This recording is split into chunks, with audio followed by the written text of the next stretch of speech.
Hello दोस्तों, नमस्कार। मैं हूँ यशवंत दामले और आप देख रहे हैं यशमनी विज्ञान चैनल। यशमनी विज्ञान चैनल में आपका स्वागत है।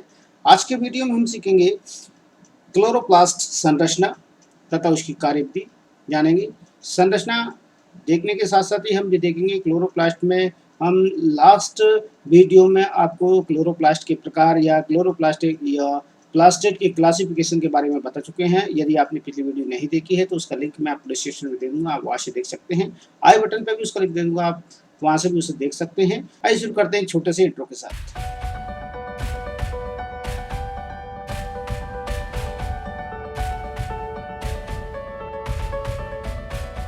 यहाँ पढ़ाए हैं हम प्लास्टिड, और प्लास्टिड में आप देख पा रहे होंगे प्लास्टिड अर्थात यहाँ पर लिखा गया है लवक, और यहाँ क्लियर कहा गया है ये पादप कोशिकाओं में पाए जाने वाले अंगक हैं। इनके आंतरिक संगठन में दो झिल्लियों की परत होती है। ठीक है, जैसे कि आपको डायग्राम में यहाँ पर शो हो रहा है या दिखाई दे रहा है। झिल्लियों की दो परतें पाई जाती हैं जो एक पदार्थ के अंदर धसी होती है। इस पदार्थ को कहा जाता है स्ट्रोमा। ये आकार तथा आकृति में रिबन या कुंडलित आदि की तरह होते हैं। लवक में अपना स्वयं का डीएनए व राइबोसोम होता है। ठीक, यहाँ पर हम इसे स्पेशल संरचना के तौर पर देखने का प्रयास करेंगे। वास्तव में ये तीन प्रकार के यहाँ पर मुक्त बताए गए हैं 9th क्लास के आधार पर। और इसमें देखा गया सबसे पहले ल्यूकोप्लास्ट सफेद रंग के होंगे, ठीक ना, भूरे रंग के हो सकते हैं। साथ साथ में ये जड़ और तनों में पाए जाते हैं। क्रोमोप्लास्ट होंगे, लाल भूरे रंग के होंगे, ये जड़ तना पत्तियों में पाए जाते हैं। क्लोरोप्लास्ट होंगे, ये पत्तियों में मिलेंगे, मुख्य रूप से हरा रंग इनमें पाया जाता है। हम इनकी संरचना के बारे में बात करेंगे तो सबसे पहले स्ट्रक्चर इनका देख लेते हैं, किस प्रकार का इनका स्ट्रक्चर होगा। चलिए हम इनकी स्ट्रक्चर, सबसे पहले यहाँ पर एक स्ट्रक्चर आपके सामने प्रदर्शित किया जा रहा है, या आपके सामने एक डायग्राम, जो डायग्राम आपको दिखाया जा रहा है उसमें आप देख सकते हैं एक स्ट्रक्चर डायग्राम आपके सामने। ये बाहरी रचना आपको दिखाई दे रही है, सबसे बाहरी झिल्ली, ये बाहरी झिल्ली है। ठीक, ये सबसे आउटर झिल्ली है जिसमें मैंने रेड पेन चलाया है, तो जिसे हम कह सकते हैं बाहरी झिल्ली है, आउटर मेम्ब्रेन है। और इसके अंदर वाली जो झिल्ली है वो अंदर वाली झिल्ली यहाँ पर आपको दिखाई दे रही है, तो ये इनर मेम्ब्रेन कहलाएगी या इनर झिल्ली कहलाएगी, आंतरिक झिल्ली इसे हम कहेंगे। ठीक, इसके अंदर जो वास्तव में प्लेट लाइक स्ट्रक्चर जो आपको दिखाई दे रहे हैं, जो एक के ऊपर एक रखे हैं, 1 बाय 1 एक के ऊपर एक रखे हुए, ये पूरा का पूरा बंडल यदि हम बात करते हैं तो पूरा का पूरा बंडल कहलाता है ग्रेनम। ठीक है, जिसे हम ग्रेनम के नाम से जानते हैं। और इसमें यदि हम एक गोल चक्ति की बात करें, एक प्लेट की बात करते हैं इसकी अकेले की, तो ये एक अकेला प्लेट जिसे हम कहते हैं ऊपर से थैलेकॉइड कहा जाता है, तो इसे हम थैलेकॉइड नाम देंगे। ठीक, यहाँ पर ये कहा गया पीटिका, पीटिका का मतलब यहाँ पर हम स्ट्रोमा इसे कहेंगे। भीतर का जो भी खाली भाग आपको दिखाई दे रहा है ये सब कहलाएगा स्ट्रोमा, जिसे कहा जा रहा है पीटिका। ठीक ना, ये पीटिका कहला रही है, इसे हम कहते हैं स्ट्रोमा। ये भीतर का पूरा भाग है। स्ट्रोमा में वास्तव में देखे जाएं तो ग्रेनम बिखरे होते हैं। इसमें एक क्लोरोप्लास्ट में 10 से लेकर 100 तक ग्रेनम हो सकते हैं। इनकी संख्या 10 से लेकर 100 तक एक क्लोरोप्लास्ट में संख्या हो सकती है ग्रेनम की।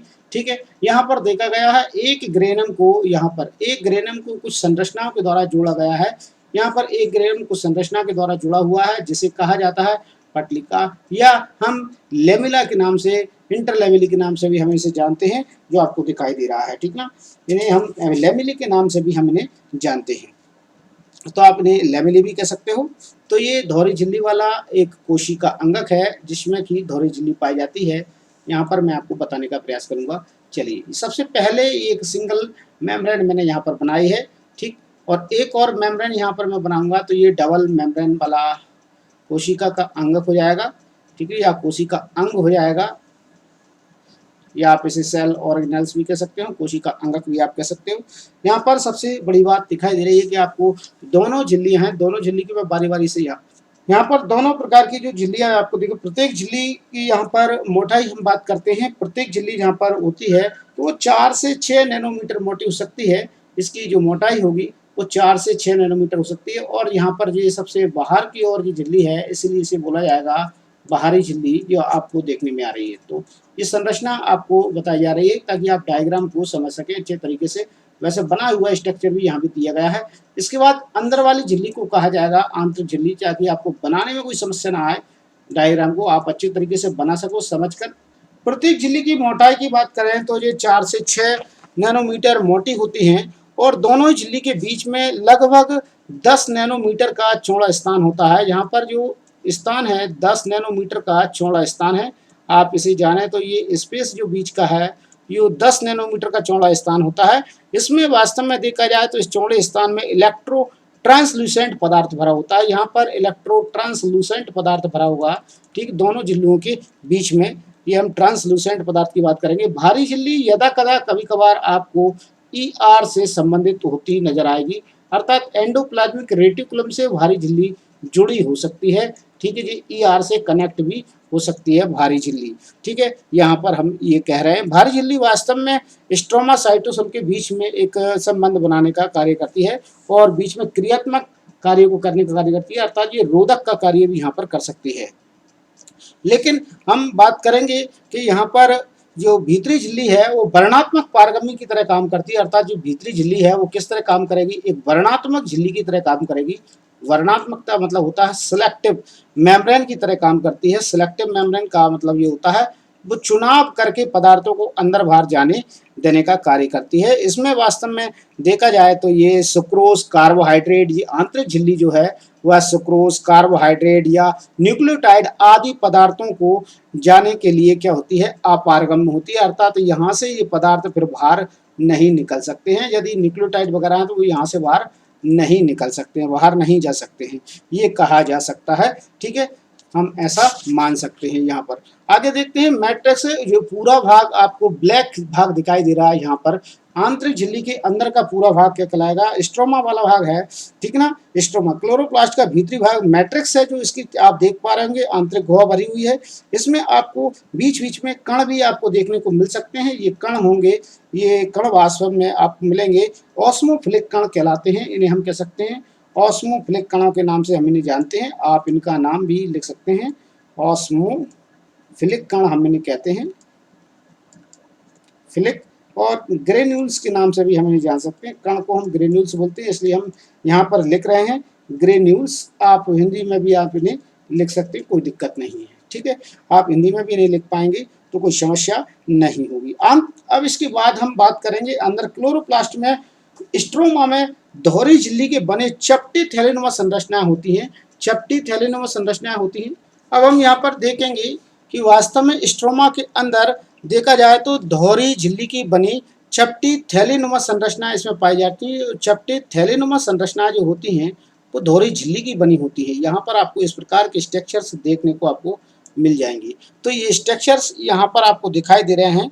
ये स्ट्रक्चर वास्तव में क्या है जी, एक के ऊपर एक स्ट्रक्चर यदि जमा हुए हैं, ये एक के ऊपर एक रखे हुए हैं, तो आप इन्हें एक साथ में एक ही रूप में हम इन्हें एक ग्रेना का नाम दे सकते हैं। क्या कह सकते हैं इन्हें, एक ग्रेना का नाम हम यहाँ पर इन्हें दे सकते हैं। यदि एक अकेला ही यहाँ पर मौजूद है, सिंगल है, तब हम इसे एक नाम देंगे जिसे हम बोल सकते हैं थैलेकॉइड, ठीक। तब हम इसे थैलेकॉइड का नाम दे सकते हैं, ठीक। सिंगल है तो हम इसे थैलेकॉइड कहेंगे और एक साथ में है तो हम इन्हें ग्रेना का नाम दे सकते हैं, ठीक। जो कि संक्षिप्त में मैं आप अब छोटे स्ट्रक्चर में बताने का प्रयास करूँ। यदि ये छोटे रूप में बहुत सारे यहाँ पर मौजूद हैं, देखिए मैं अब आपको यहाँ पर एक के ऊपर 1 बाय 1 इन्हें रख के बताता हूँ। यहाँ पर ये पूरा बंडल यहाँ पर जो बन रहा है ये कहलाएगा ग्रेनम, ठीक ना। और ये वास्तव में यहाँ से एक लेवली निकल कर और ऊपर एक यहाँ पर एक और बंडल यहाँ पर बनाती है ग्रेनम का।